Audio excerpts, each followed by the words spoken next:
സിദ്ധാർത്ഥ് ഭരതൻ, ജിഷ്ണു രാഘവൻ എന്നിവരെ പ്രധാന കഥാപാത്രങ്ങളാക്കി കമൽ സംവിധാനം ചെയ്ത് 2002 പുറത്തിറങ്ങിയ ചിത്രമായിരുന്നു നമ്മൾ.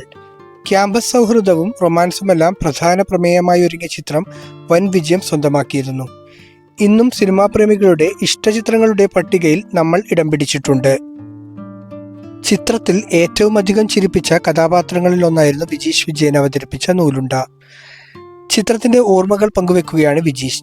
ചിത്രത്തിന്റെ നിർമ്മാതാവായ ഡേവിഡ് കാച്ചാപ്പള്ളിയുടെയും തിരക്കഥാകൃത്ത് ബാലമുരളീകൃഷ്ണയുടെയും പരിചയക്കാരനായ ശ്രീകുമാർ ആദ്യം മുതലേ ചിത്രത്തിന്റെ ഭാഗമായിരുന്നെന്നും അയാൾക്ക് വേണ്ടി എഴുതിയ കഥാപാത്രമായിരുന്നു തൻ്റേതെന്നും വിജീഷ് പറഞ്ഞു. എന്നാൽ ഷൂട്ട് തുടങ്ങുന്നതിന് മുമ്പ് സംവിധായകൻ ആ കഥാപാത്രത്തിലേക്ക് തൻ്റെ പേര് നിർദ്ദേശിച്ചെന്നും ഗ്രാമഫോണിലെ തൻ്റെ പെർഫോമൻസ് കണ്ടിട്ടാണ് തന്നെ വിളിച്ചതെന്നും വിജീഷ് കൂട്ടിച്ചേർത്തു.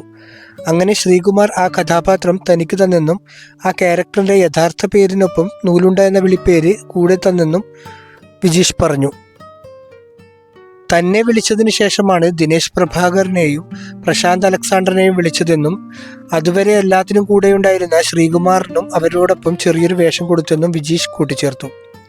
ആ സെറ്റ് വളരെ രസകരമായിരുന്നെന്നും വിജീഷ് പറഞ്ഞു. സത്യം പറഞ്ഞാൽ നൂലുണ്ട എന്ന ക്യാരക്ടർ എനിക്ക് വേണ്ടി എഴുതിയതല്ല. അതിൻ്റെ പ്രൊഡ്യൂസർ ഡേവിഡ് കാച്ചാപ്പള്ളിയുടെയും റൈറ്റർ ബാലമുരളീകൃഷ്ണയുടെയും പരിചയക്കാരനായ ശ്രീകുമാർ ആ പടത്തിൻ്റെ സ്റ്റാർട്ടിംഗ് സ്റ്റേജ് തൊട്ട് കൂടെയുണ്ടായിരുന്നു. ശ്യാമിൻ്റെയും ശിവയുടെയും കൂടെ നടക്കുന്ന ഫ്രണ്ടിൻ്റെ ക്യാരക്ടർ അവന് വേണ്ടി ഉണ്ടാക്കിയതായിരുന്നു. പക്ഷേ ഷൂട്ടിന് മുമ്പ് കമൽ സാർ ആ റോളിലേക്ക് എന്നെ വിളിക്കാൻ പറഞ്ഞു. നമ്മളുടെ മുമ്പ് പുള്ളി ചെയ്ത ഗ്രാമഫോണിലും ഞാനുണ്ടായിരുന്നു.